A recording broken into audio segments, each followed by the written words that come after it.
Hello, it's Friday, May 18th, 2017 at 1 o'clock Eastern Time, and this is Higher Ed Special Edition. Happy commencement season, Higher Ed communicators.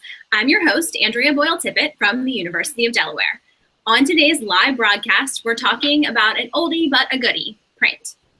In this session, we are talking magazines. You know these things. They are made of paper, and they have print and advertisements and pictures in them. But if you think that that's all there is to magazines in 2017, you're wrong. In this webinar, we'll hear how the NCAA's magazine uses research, readership surveys, and quality content to make the right choices for its audience. We'll talk about how it has developed over time, how it leapt into the digital space, and what comes next. Today's Higher Ed Special Edition is part of the Higher Ed Live Network. Episodes offer you direct access to the best and brightest minds in education. Be a part of the live broadcast by sharing your knowledge and questions. Participate in today's discussion by tweeting with the hashtag HigherEdLive. Higher Ed Live is produced by M. Stoner, a marketing and communications firm that works with education institutions on branding, strategy, web design, and more. All of our episodes are free and easy to access in the video archives at higheredlive.com, or take it with you on the go by subscribing to the podcast. Today's episode is made possible by PRSA's Counselors to Higher Education Professional Interest section. Counselors to Higher Ed provides professionals in public relations working in colleges and universities with a few things: high-quality programs, publications, insights into the best ways to promote the value, power, and appropriate role of communications and marketing functions within higher education institutions, and networking. If you're tuning in today from the West Coast, or just wish you were, consider joining us for our West Coast Forum in San Francisco this September. It's 2 days jam-packed with speakers and higher ed case studies. Registration is open now, and we'll tweet out the link. Now, let's move on to today's chat. Our guest, who you're seeing there on the screen, is Amy Wimmer-Schwab. Amy is the editor of the NCAA's Champion magazine. She has spent her career in journalism, working as a reporter and editor at the St. Petersburg Times, now known as the Tampa Bay Times, and as executive editor at Indianapolis Monthly. Schwab earned her bachelor's degree at Indiana University, Bloomington, where she currently teaches news reporting. She's also taught journalism at the University of Florida and the University of Indianapolis. Amy, thanks for joining us. Let's just jump right in. Thank you so much. We are always excited to get an opportunity to talk about Champion Magazine and think we have some exciting things going on here. I am going to go ahead and move over to my presentation. Can you see this okay? Absolutely, it's right there. Great. Okay. So for starters, I thought this group might appreciate a little bit, before we talk about why print in the digital age, I thought it might be important to talk a little bit about why the NCAA. Why is someone from the NCAA talking with the higher education community and higher ed communicators? And I think also just understanding what our mission is pretty important to understanding the purpose of Champion Magazine and what we're trying to accomplish here. So what is the NCAA?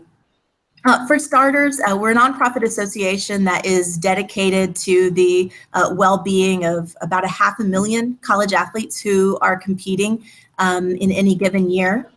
We're divided among divisions 1, 2, and 3. As you might imagine, Division 1 tends to get the most attention. Those are often the largest and the highest resource institutions in the NCAA. Division 3 is actually our largest division in terms of its membership. We're also made up of the athletics conferences, of which our schools are members, and also affiliate organizations, including academic advisors for athletics have an affiliate organization that is part of our decision making at the NCAA. The Women's Basketball Coaches Association, the Men's Basketball Coaches, the Volleyball Coaches, all of those get together and help in our rulemaking and decision making. And then in terms of the actual staff, we have a staff of about 500 people here at the national office. the largest portion of those are devoted actually to initial eligibility. So they help to make sure that high school students coming in who want to play college sports have a high school degree, have the right grade point average, and are well equipped to compete academically as well as athletically, of course. And then really briefly, we could, do a long presentation about how decisions are made at the NCAA. But for the most part, it's just important to know that we are literally made up of hundreds of committees. The Division II Management Council, the Division I Committee on Academics, the Women's Bowling Rules Committee, the Men's Basketball Rules Committee. Each of those entities is part of the process, and just really striving to make sure that everything's handled fairly. Really, the things we focus on are in that rulemaking, academic integrity, fairness, and that includes both on the field as well as how good of a job we're doing in terms of being inclusive to everyone who wants to be part of the college sports community. And then also the health and safety of our college athletes. All of those ideas sort of come into every discussion about rules and policies.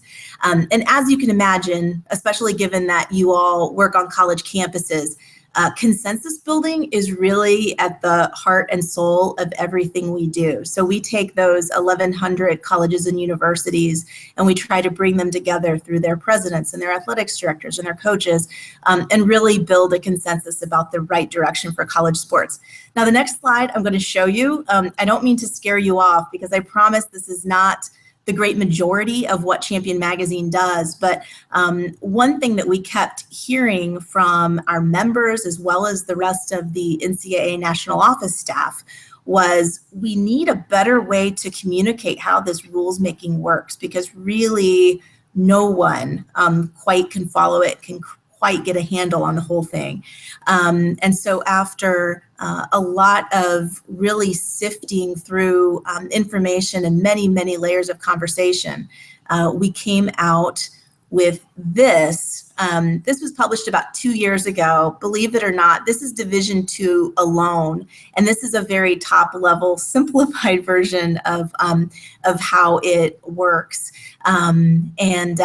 This actually got us quite a bit of acclaim from some of the contests we enter, just in our ability to really transform into an infographic how this whole process works. And it just shows the layers of complexity and all the different constituencies that we try to bring together. I'm always proud of this, but a little bit embarrassed to share it because it does both. It shows that this is a complex process, but it also tries to really whittle it down with an educated but simplified version of how it all comes together. And keep in mind, this is just one division. There are 2 other divisions and then an association-wide process at the same time. So moving on, this is sort of an overview of what I'm going to talk to today. Why print in the digital age? Now, I don't by any means want you folks to feel like we're trying to make apologies for print or make excuses. I know here at Champion, we are thinking all the time about, does print still make sense for us? And right now, it's a pretty resounding yes, and I thought I would share how we've arrived at that. So I'm going to go over a super brief primer on branded content. There are so many other places besides this to get better information about branded content, but just wanted to make sure we're all on the same page. Why print, the 2017 edition? Important because 2016 was a little different, 2015 was a little different. We're always looking at that question. And then also a little bit of a deep dive into Champion and what we've tried to do here. And so branded content, like any type of communication, really begins with defining your goals and defining your audience. I'm sure we all know that. Just so we're on the same page, a little bit about the goals of Champion.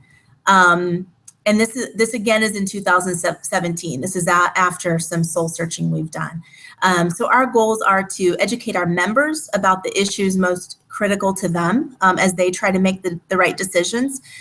And then also, given that college sports is something that a lot of the public cares about and wants information about, we also look for opportunities to create content that bridges the gap between NCAA members who are very educated about these issues and the public that cares but probably doesn't understand it quite as intricately. So we look for those types of stories. Our number one audience remains our college sports community, of course, but we also care about making sure the media who cover college sports have the right information, and members of the public who intersect with college sports. And when I say that, there are a lot of different groups. For example, a very common way that soldiers who leave military service integrate back into civilian life is as college students. And given the physical rigor they were accustomed to, many of them aspire to be college athletes. And so there's a whole veteran community that really matters in college sports. College sports and the NCAA through the NCAA Sports Science Institute is starting to become a leader in sleep research because they're realizing how important sleep is to mental health and athletic performance and other things. And so there's a whole contingent of researchers in the sleep community who intersect with us. So we're trying to sort of build different communities out there through our branded content as well. So why print? And obviously there's this whole notion of if you're still doing a print magazine, you're a little behind the times.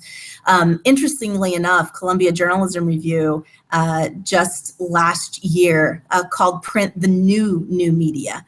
I think I'm drinking that Kool-Aid because certainly everything I read and everything I get anecdotally, I'm feeling the same way, and I'm pretty excited about print. So what hasn't changed about what you have when you have a print publication? I'm guessing a number of you, if not most of you, have alumni magazines at your colleges and universities.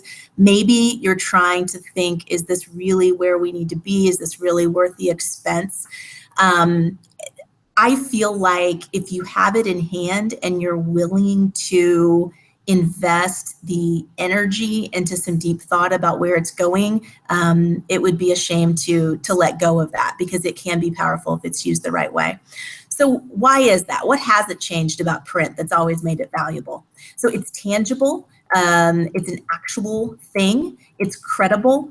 I'm always intrigued by when I'm talking with folks about Champion Magazine, or maybe someone saw a piece of content and they're interested in it and they can't quite get their heads around what Champion is. And they ask things like, so is it real? Is this a real thing? And what they mean, whether they're saying it or not, is, does this come out in print? Is this an actual magazine? And it really raises a publication's stock just to try to understand that. And then of course it's more engaging. It is by nature sort of the original interactive tool. What hasn't changed about print? What has changed about print? And really, nothing much, but that's probably because we're not asking the right question. And the better question is, how has the world changed around it? We're going to quickly go through the good, the bad, and the ugly, and I want to get the bad out of the way first. So print is expensive. We all know that. Postage, also expensive. Sometimes that's what really becomes prohibitive. And online content, of course, and this is why we all originally thought of online as a salvation for content. Online content reaches a vast number of people, more than you can ever get your print product into the hands of. So moving on to the good, and this is the thing that gets me excited.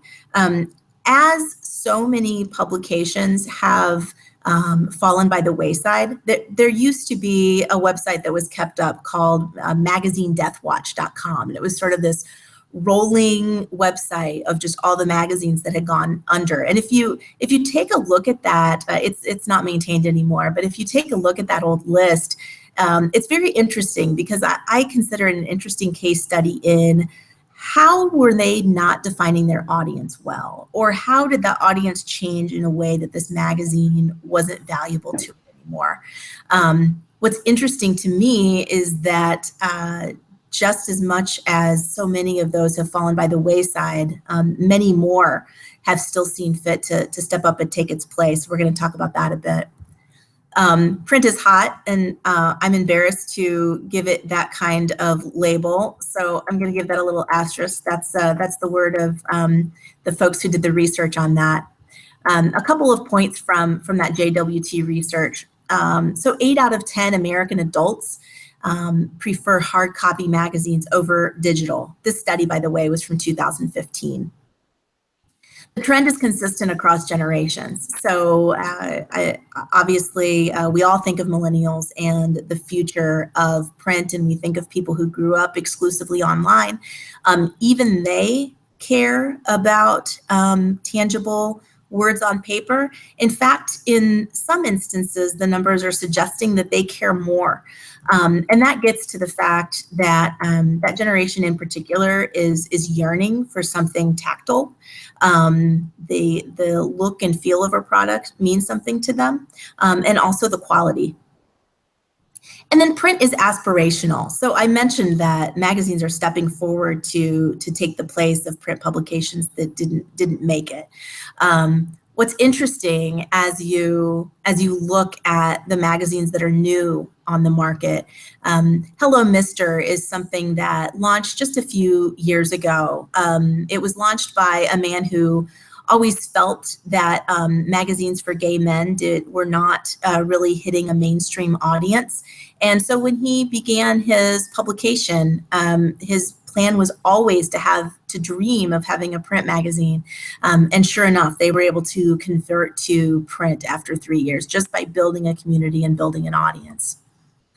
Another example, this is an interesting one because it was actually created by web editors, but very quickly turned to print as well, partly for the permanency of it, the community building. The Great Discontent actually has a number of live events that they do very well, and that helps them flourish as a print publication. I'm obviously I'm fond of the way Ryan Fitzgibbon talks about print.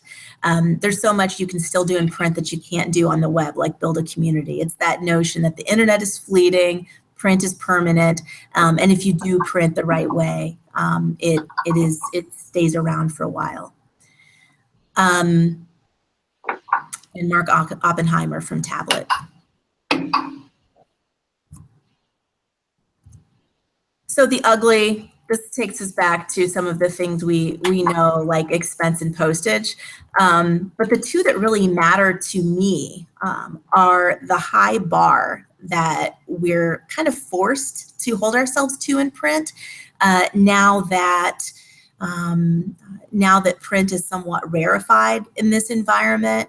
I think there's a whole different standard for doing it well and making sure you're doing the best product you can and one that's kind of worthy of the modern printed page. So print has the power to be beneficial to your brand, but really only if you're being very thoughtful about it and giving it a chance to thrive and be its best. Amy, can I chime in and ask you a question? Yeah, absolutely.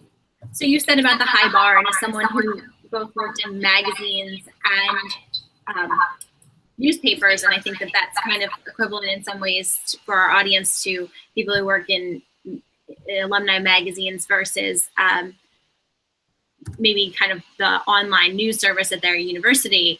What would you say is the difference in the content structures there? The content between newspaper and magazines? You said there's a higher bar generally. What would you say? Where's that bar kind of set? Sure. Well, one thing that's really interesting, and I'm someone who came from both the newspaper and magazine world, and I also worked for myself as a freelance writer for a couple of years.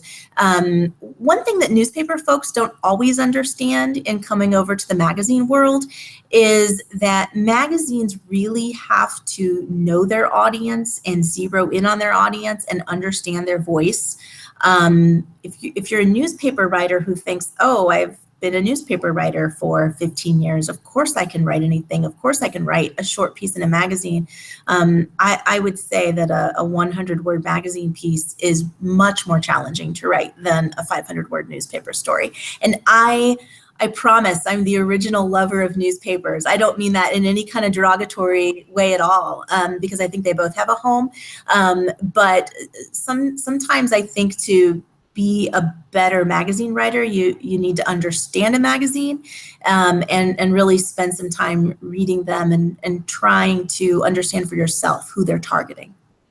So it's a lot of thinking through who's reading this, why do they want to read this, what are they going to get out of this? It is a very thoughtful process. And then particularly when you get into branded content, because then you have to worry about, Champion in particular, we sort of walk that line between journalism and branded content. I think a lot of branded content magazines would say that.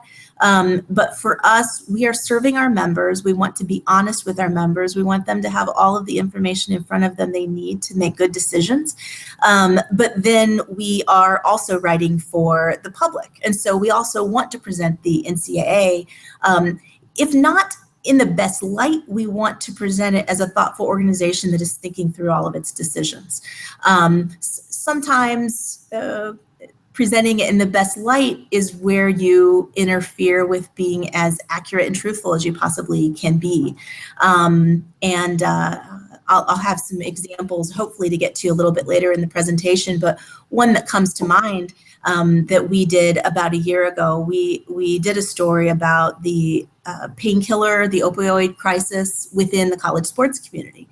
And because so much of that crisis comes from painkillers and that originate possibly with an injury, as you can imagine, there's a lot of crossover where college athlete, maybe not a lot of crossover, but there's some crossover with the college sports community. And so we really needed to seek out a way to tell that story that didn't necessarily reflect badly on a particular member school. Because those team physicians might be prescribing something, but that wasn't the story we wanted to tell. And so we ended up being able to tell that story through a lacrosse player who was injured in high school, who had an opioid problem before he ever got to college.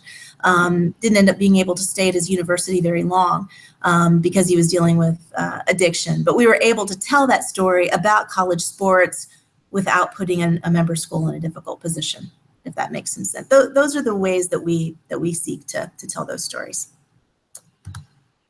So,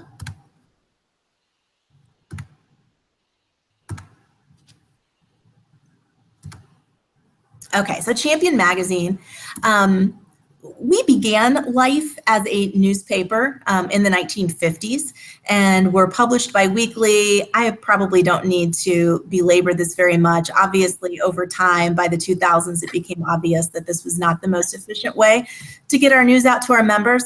And so in 2008, we're coming up on our 10th anniversary, Champion Magazine launched.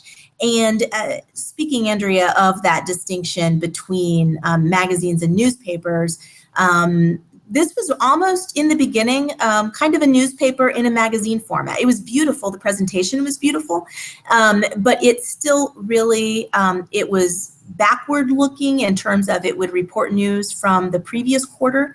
It was certainly in service to the membership, many member profiles, but it came and it was more sort of a wrap up of the news from the quarter.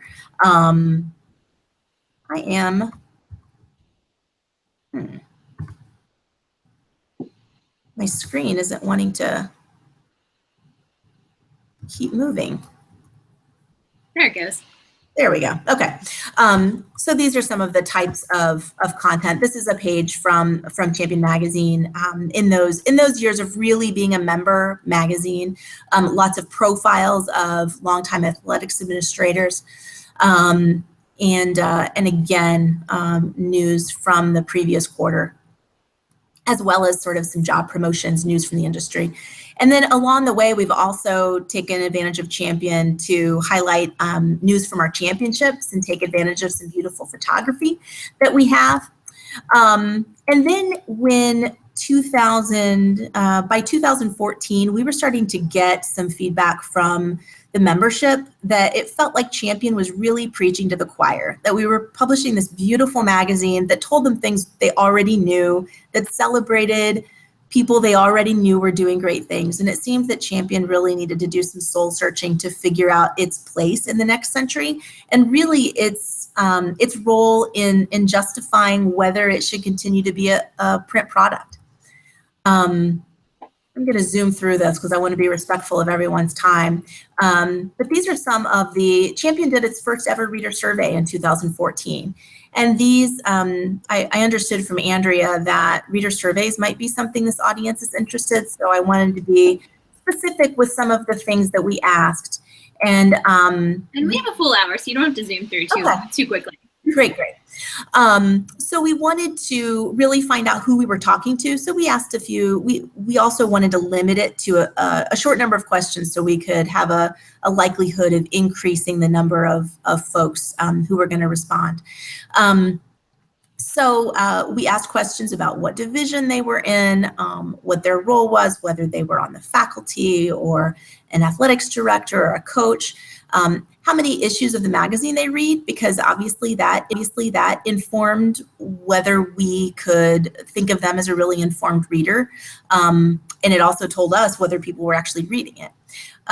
We were really delighted that the breakdown really corresponded to the NCAA membership. So we kind of wondered if the big Division I schools athletics directors would respond, for instance, and they really responded at the same rate as in the other divisions. We were well represented by coaches in the other groups we were interested in. So one thing we learned is that 59% of readers reported that they read every quarterly issue of the magazine, and only 15% said they read 0 or 1 issues. And then these are some of the questions we asked, and you'll see that for us, at least, these were sort of affirming. So indicate your level of agreement with the following statement: I appreciate receiving the magazine. So those were pretty strong. 93% said they appreciated receiving it. It is prestigious to have a student athlete or athletics administrator from my school featured in Champion. And that was incredibly positive, 97%. And then I have to tell you, this next question, I had only been in my current role, I'd only been with the NCAA for a few months when we did this reader survey. And my supervisor wanted to put this question on the survey. And I thought, oh my goodness, we're going to survey me right out of the job. This is a little frightening, but let's ask. Please indicate your level of agreement with the following statement: the NCAA should continue to publish a print edition of Champion magazine. Now, in our case, one thing I didn't mention when I mentioned how the NCAA is set up, certainly any income from the NCAA is really for the benefit of our member schools. It returns to them for the support of their college athletes and their training programs and their academic programs within athletics and all the things they try to do on campus. So literally, when we ask a question like this, it sort of means, are you willing to continue to pay to publish this magazine? And again, the numbers were really strong. The 88% agreed they wanted to still see this magazine. Now, obviously, that's an exciting number for us. I felt like, okay, good. I still have a job for a little while longer. But it also made us really evaluate, okay, it's 2014. What's this going to look like in a couple of years? Let's remain open to the idea that we might see these numbers move a bit.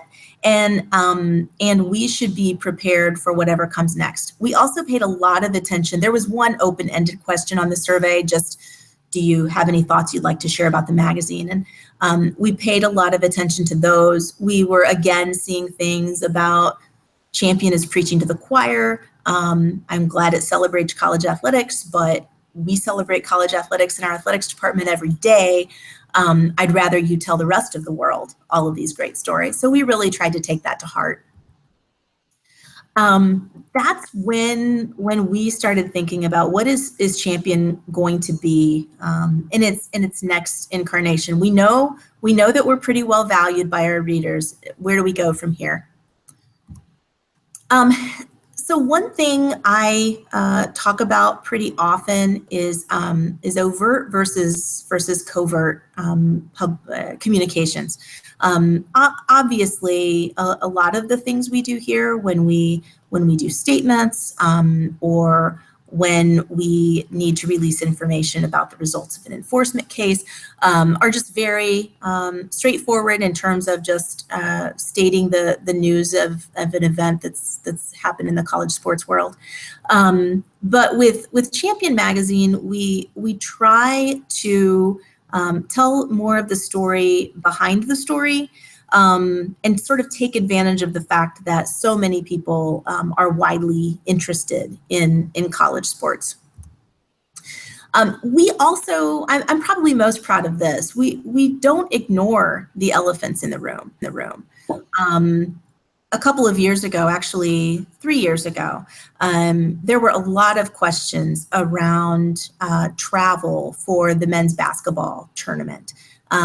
We ran into issues with planes not getting where they were supposed to be on time, and there was a lot of criticism. And so the following year, we sent a reporter to embed with our travel staff, and really were able to do a story that kind of pulled back the curtain on how that process worked. And that story has ended up being a great thing to have in our back pockets, just because there's a whole story behind that story that most folks wouldn't be aware of. I'm actually going to swap screens and pull that one up online, because I think it would be helpful to see what that looked like in real time. Can you see that screen, Andrea? I can. It's a really interesting map graphic. Yeah, so this is our story. It's called Mapping the Madness. And basically, we have just 2 full-time staff members who devote their time to travel. Actually, it's travel and insurance that they take care of. But we have 24 sports at the NCAA. In March, when the Division I men's basketball tournament's going on, we also have Division I women's basketball, Division II, Division III, men and women's basketball. We have swimming and diving. We have fencing. We have all these different sports, and the same staff is organizing all of that travel. And they find out the bracket selections at the same time as the rest of the country. So on Selection Sunday, if anyone out there is a basketball fan, there's a group of people in Waterloo, Iowa, who arrange NCAA travel, who are watching Selection Sunday with everyone else and trying to figure out how to get all these planes to all these places. Of course, they don't know who's winning and who's losing and where the plane is going after the game. But this was something that we put together, and it's obviously, it was written in 2015, and so it's particular to the stories of what happened that year. But it has been a nice thing to have in our back pocket as questions about travel, or heaven forbid, this hasn't happened in the last 2 years, but if any more issues with travel come up, we'll at least have an excellent, really thorough way of explaining how that works. And yet it's March Madness, and so the public cares. And so this has been a story that's done very well online for us. So that's don't ignore the elephants. We've also been able in Champion to step up to writing about concussions in a really forthright way. The NCAA has been really fundamental in funding concussion research together with the Department of Defense. And so we've been able to do some good work in that space. And we're really proud of that. The power of rubrics, if magazines and content in general are somewhat new to you, this might be a bit unfamiliar, but when we were retooling how Champion serves its readers, we looked really carefully at rubrics. Rubrics are sort of stories with a specific intention, designed for a specific message that sort of give you an avenue for writing about a particular message you're trying to get across. So some of them we introduced to Champion are My Biggest Win, which is actually our inside back cover piece. So that kind of has the premier spot in our magazine. What My Sport Teaches Me, The Big Game, From There to Here. And those are all, My Biggest Win, for instance, might tell the story of, our most recent one told the story of a women's lacrosse coach who had an excellent season, had an excellent team, lots of seniors on that team that were about ready to graduate, and then their university, a small Division III school in the Northeast, announced that they were going to close. And she was able to secure a job for herself at a school that had never had a women's lacrosse program, and then bring about 90% of her team over with her so that they all could continue their college sports career and stay together as a team and find a new home at a new school that allowed them to start with a built-in group of friends. So that's what we mean when we see My Biggest Win. What My Sport Teaches Me is kind of the lessons behind sport. It's a first person with a coach or someone else who's had an unusual success. Whereas we maybe used to write a profile of a coach who just hit 1,000 wins in women's softball. Now we would make that person a subject of What My Sport Teaches Me and really invite him to talk philosophically about the life lessons of softball that he's learned and what he tries to pass on to other people. The Big Game reminds us that we're actually in the sports world, and it just highlights some game tradition that has an unusual history and is really part of the fabric of a campus or two. So that's been successful for us. And I put From There to Here on this list because it's sort of our new version of a profile of an athletics administrator.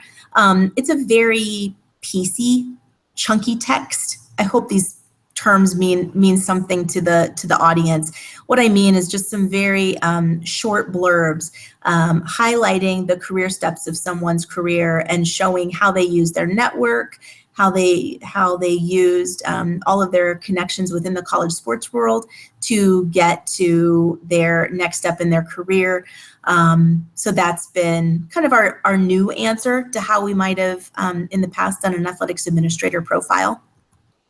And then After the Game is an example of service journalism. So service journalism is something we've brought to Champion. That's really news you can use. In Men's Health, it would be 5 ways to better abs. In Champion Magazine, it's how to sell your experience in athletics to get your first job in a non-athletics environment. And that's actually what the After the Game rubric is. Just career advice for graduating college athletes. So these are just a few examples of some things we do in Champion. This was a celebration of the 35th anniversary of women's championships. And as you can see, at Champion Magazine and certainly at the NCAA, skiing means as much to us as basketball, means as much to us as golf. It's all part of the college sports family. And these were 35 just great moments in championships, and how that's created an exciting championships environment for our female college athletes over the past 35 years. This is an interesting one because I feel like it speaks to some of what we try to do with Champion. So Richie Suarez was a young man who was diagnosed with leukemia just as he was ready to start his college baseball career at Rowan in New Jersey. And first of all, he had an incredibly long journey to get back as a college pitcher. But all along the way, he thought of baseball as his enticement of what was at the end of his recovery journey. And even though he actually was among those who suffered some quite a bit of joint damage through his chemotherapy treatments, he returned to the mound as a 21-year-old with 2 knee replacements, but returning to the mound was his ultimate goal. So that's what made it a story for Champion. Not that Richie was a college baseball player who had cancer and came back and played college baseball, but because college baseball was really out there for him, helping him through that journey. That's what makes it a champion story and an NCAA story. This is the opioid story I mentioned earlier. This was a story, it was a sort of a 10-year retrospective on the NCAA's policy on Native American mascots.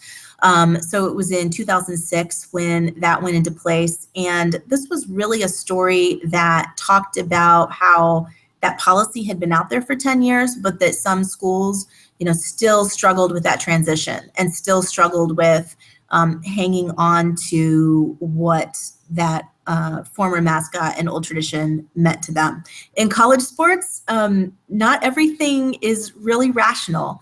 And that's part of what we love about it and part of what gets fans excited. And so it's sort of, as we say, acknowledging the elephants in the room. The NCAA can say no more Native American mascots, but that doesn't mean that the millions of college sports fans out there are going to be altogether ready to do that. And so this story kind of interrogated that line. Missy Franklin was on our cover a year ago, and I thought this audience might be interested in this. This was a story we did about the modern life of college sports information directors. If any of you are friends with the SIDs on your campus, I hope you'll go up to them sometime and tell them you really respect what they do. Because I don't think anybody's role in terms of being a one-man communications show has changed in quite the same way over the last 10 or 15 years. And for the most part, I deal with a lot of SIDs, and they love their programs and they love their student athletes, and they take on each new challenge. But they're definitely sometimes a 1 or 2 or 3 man band. And then this was a really exciting one for us. We did a piece interrogating the decline in the number of female coaches at NCAA schools. So in 1972, when Title IX came into being, 90% of women's teams were coached by women. And today it's fewer than half. It's something like 42 or 43%. So we did a pretty exhaustive story just delving into why that is. Here's just a little bit of that, including sidebars on that was more service geared toward our members, how to walk the line between coaching and motherhood.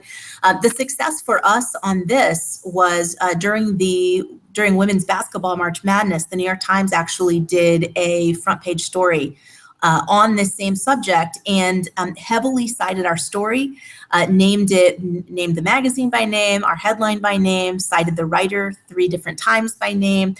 We were really excited. We felt like this was a real win, and this story definitely within the wheelhouse of what we try to do at Champions. So we were proud of this in a lot of ways. And I think traditional branded content might think, well, gee, why would you want to, isn't it a bad thing that the NCAA doesn't have more female coaches? Why would you want to shine a light on that? Actually, one of our fundamental principles is inclusion, and obviously Title IX is a very important part of what we do, and so it's in the NCAA's best interest for more women to be in the coaching ranks, and so this made sense for us. Can I pipe up? And that was a question I had about including these controversial stories. Is it something that you would suggest to our colleagues working in communications roles at higher ed institutions, that they consider that, I think a lot of people get into the mode of writing, proactive, PR related, positive, and don't delve into those areas. But, everyone knows that that's the sort of thing that does make news. Should they really consider writing about controversial topics? And if so, should they use a standard like you do of this is important because it is attached to this piece of our identity that we consider so fundamental? And that's really an excellent way to put it. Every idea is vetted through that lens. And with every idea, we think of our 3 pillars of academics, student athlete well-being, and fairness. In the case of Where Are the Women, it was fairness. And really, it's interesting because we have that dual role. We are informing our membership, but we're also trying to inform the public and help them understand college sports more on a broader scale. So I would always advocate for being as honest with your readers as you can. But it takes a lot of really thinking through how to broach things carefully. I mentioned that March Madness travel story. I saw things there that didn't make my story. Because you know what, March Madness it's a stressful time. And sometimes a school doesn't get exactly the departure time they wanted and they aren't happy about it. Actually, more often the case is they maybe get the time they wanted, but then they change their mind and they want you to change it, but you've already got 5 other planes that are backed up based on the time you had originally chosen. I mean, it's incredibly complex. But what I can't do is put in my story that such and such coach from such and such school was really angry because that makes the school not look good. And it isn't really in service to the story I'm trying to tell, which is, wow, that gets complicated. And literally sometimes they have to make schools choose between, do you want to take time for a fuel stop in Nebraska, or do you want to take both your tubas all the way across the country? Because you can't do both. And we can ship the tubas, but you got to choose. And so you can tell the story in that sort of way, and people can get the point. But you have to think of what's in service to your story and what's in service to the folks you're ultimately working for, which in my case is both the members and the NCAA. I hope that answers your question. That's probably the trickiest thing that we deal with on a regular basis, is how to walk that line. It answers the question, and I think it's tricky probably for everyone that's tuned in, quite honestly. Yeah. Okay, so here we are in women coaching. So what is Champion now? And Amy, I can't see your slides, just FYI. Oh, really? Okay. Let me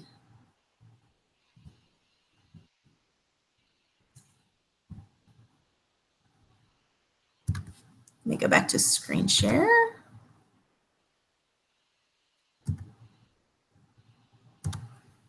Okay, is that better? Yes.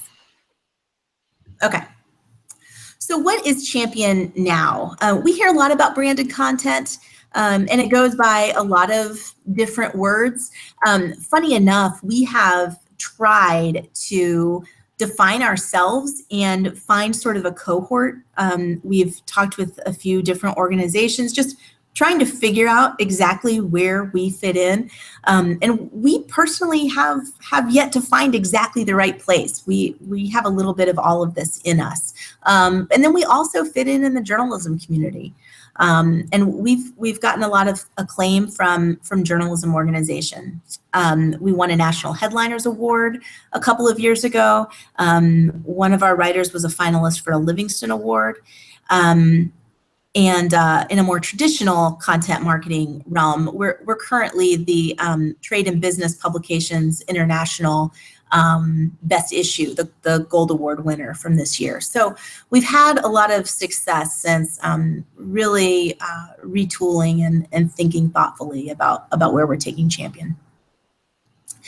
I wanted to talk a bit about, I've been talking a lot about the print magazine, but as I mentioned, even with 88% of people saying they want the NCAA to continue to publish our magazine, I get a little bit nervous about that big one leg on our stool, and that's the print magazine holding us up. And I want to know that we're working from all fronts. So certainly there's our print magazine. We also have had limited success with a podcast. We've been working on this podcast for about a year and a half. And only in the last maybe 90 days have we really struck upon a format that we really like. And that new format is launching in July, and we actually like it so much better than anything else we've done, that we're abandoning the old stuff and coming out with a new name and the whole thing. We're just kind of starting over. But we wanted this to be as high quality as what we do everywhere else. And we really found that, I'm sure that my radio reporter friends would laugh at me, but we found it was harder than we thought it was going to be. We thought we could do storytelling there. We're ending up in more of an interview format, which is much more straightforward and hopefully will work for us. And then, of course, there's our online presence. Now, Champion is a little bit different because the NCAA is pretty protective of its social media brands. We have NCAA basketball, we have a March Madness account, we have an overall NCAA account, we have an Inside the NCAA account, which is all about our committee decisions and how all that comes about. But the NCAA was a little concerned about also having Champion have its own branded accounts, partly because the NCAA can really use that content. It has a huge following. Our stuff can get out there through these large channels, and so we don't, for instance, have our own Twitter. We do have our own Facebook because that's more intended for a reading audience.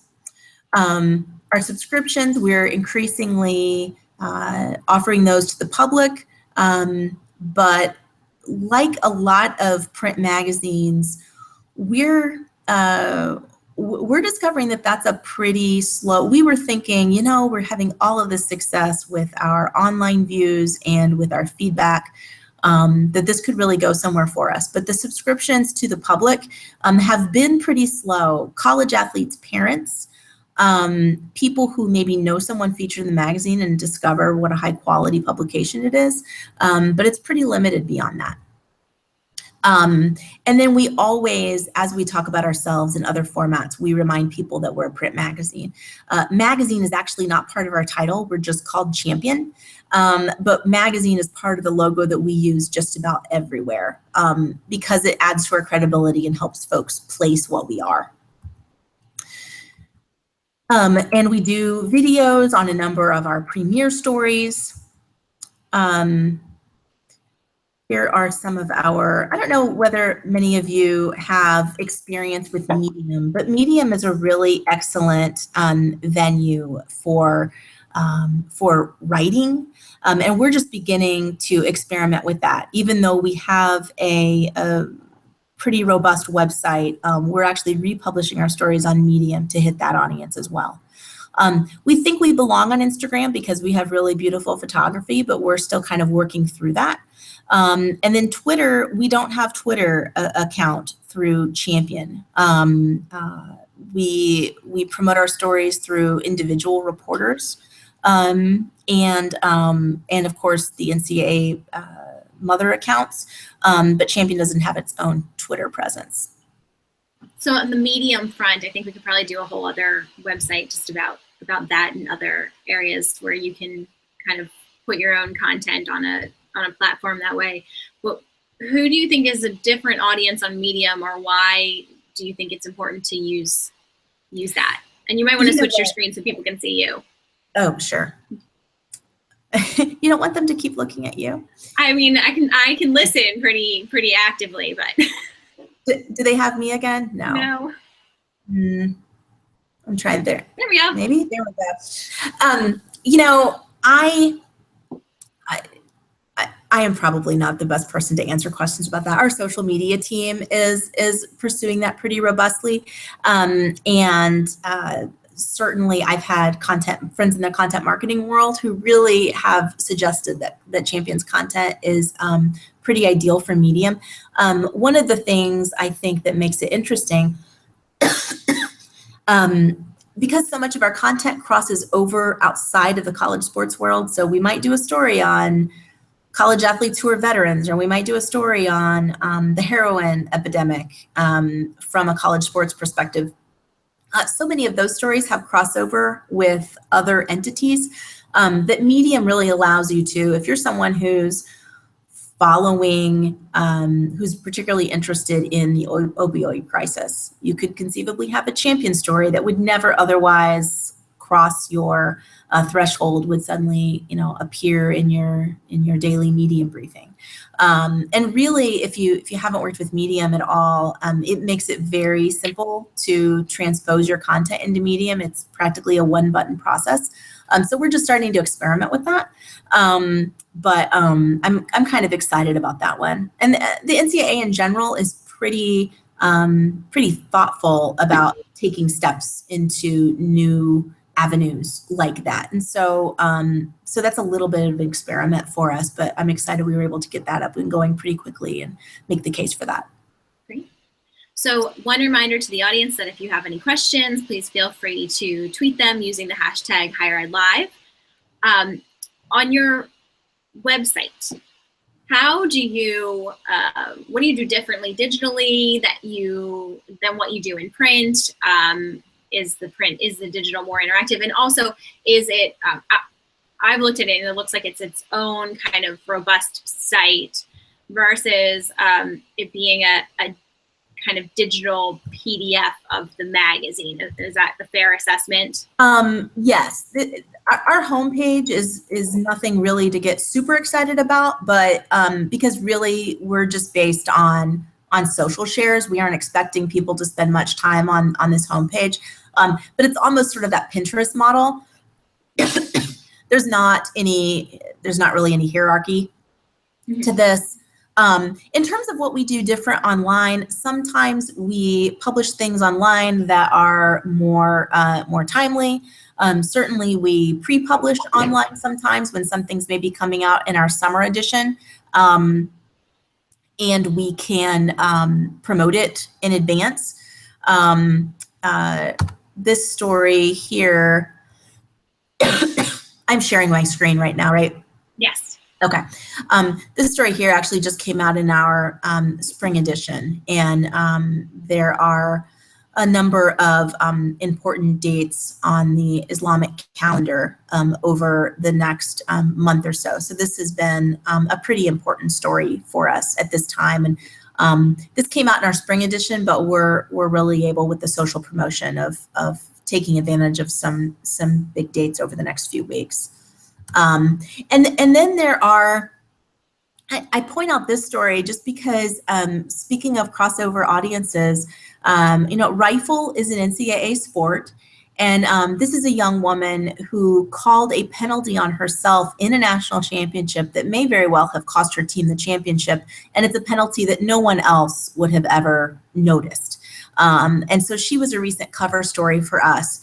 And, this really allowed us to reach out to, the competitive rifle community, even to a certain extent, the gun enthusiast and gun collector community that would not typically give the NCAA a second thought, but we're thrilled to see that an athlete was celebrated for, calling a penalty on herself, ethics in sports, and certainly that fits very adequately into our fairness pillar.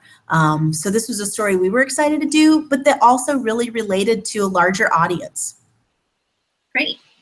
We're running a little low on time, but I do have one question I think that's important for our audience is where do you find your stories?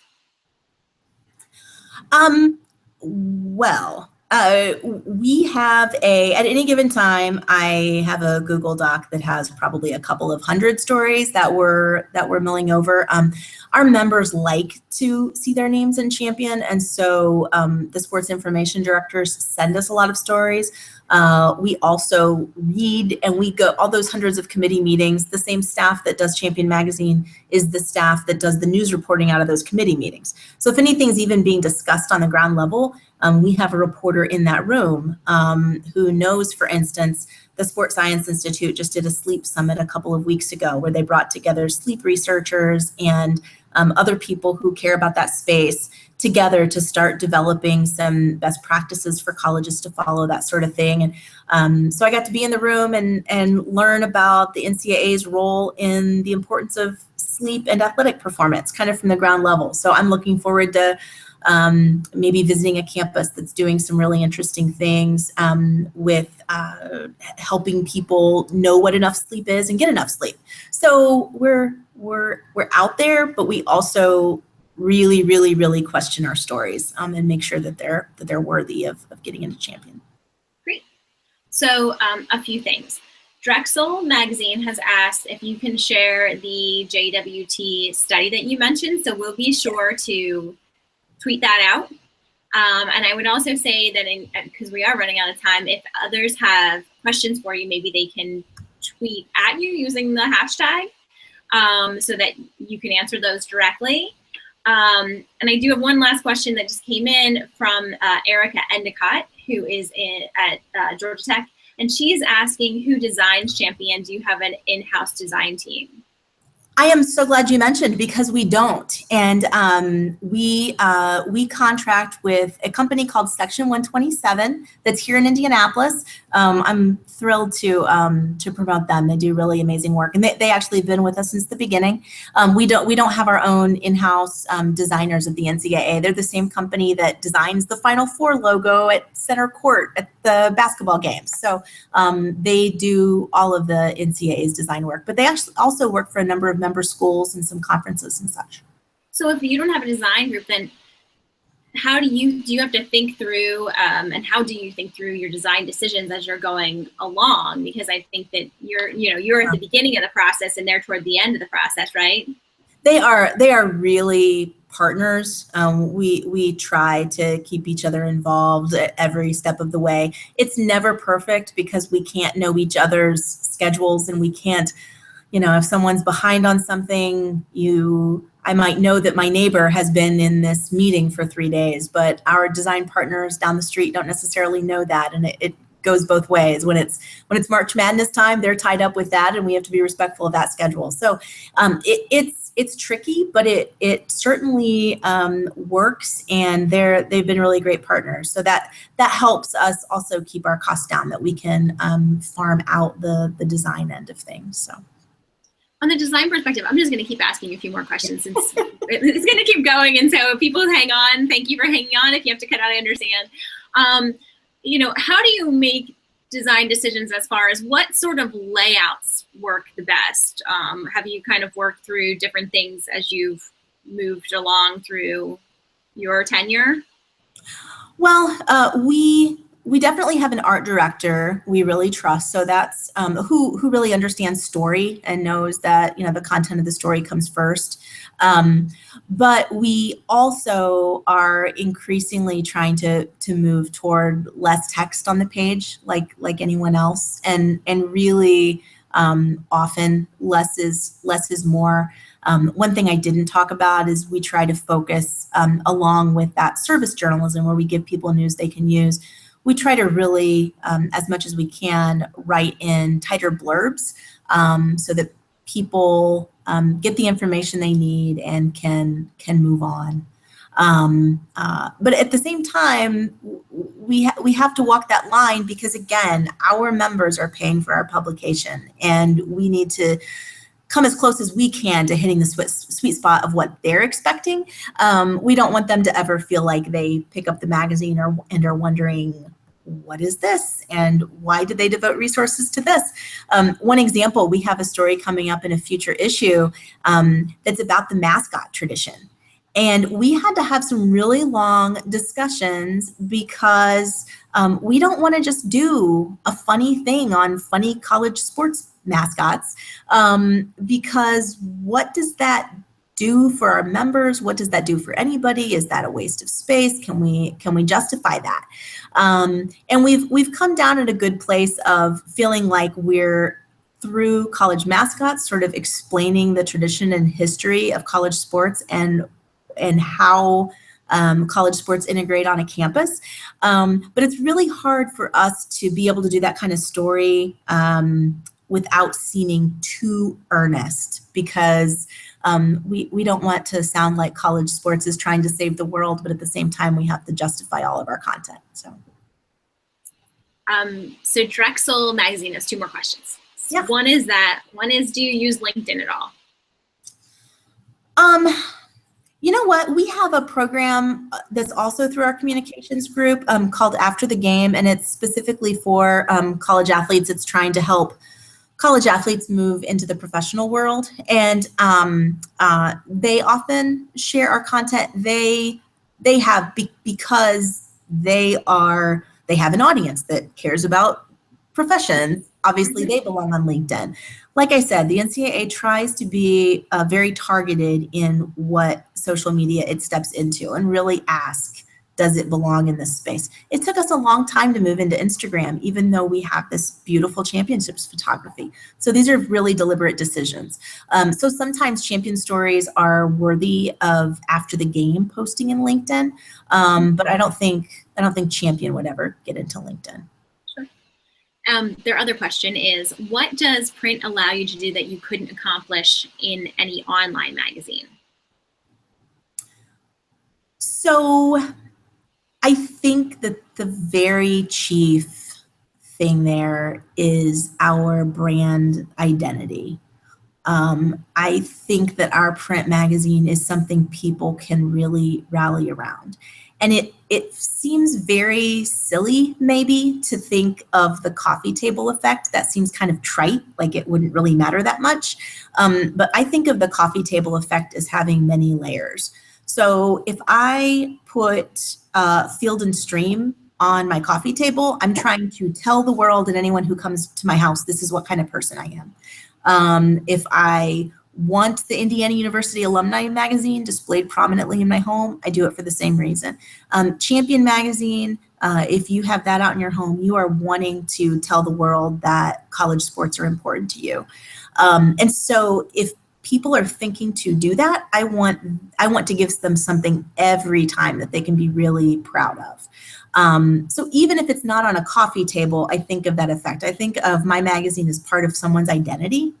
And I think that also plays into what a print magazine does that online can't. We hear a lot about cutting through the clutter, all of that, but it's still in 2017 seems to me that a print magazine is a thing, and it's something that you can attach your own identity to.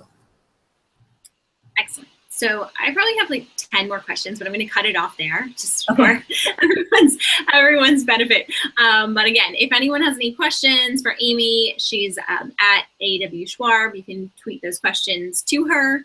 And if you want to use the hashtag HigherEdLive so that we can kind of follow along and maybe retweet from the PRSA account. But we do want to thank you, Amy Wimmer-Schwarb, from the editor of NCAA's Champion Magazine, for joining us today. And thanks, as always, to our program sponsor, PRSA's Counselors to Higher Education. Don't forget to follow us and, more importantly, engage with us on Twitter, Facebook, and LinkedIn. We appreciate you joining us, Amy, and you, the audience, joining us for this special edition of Higher Ed Live. Have a great day.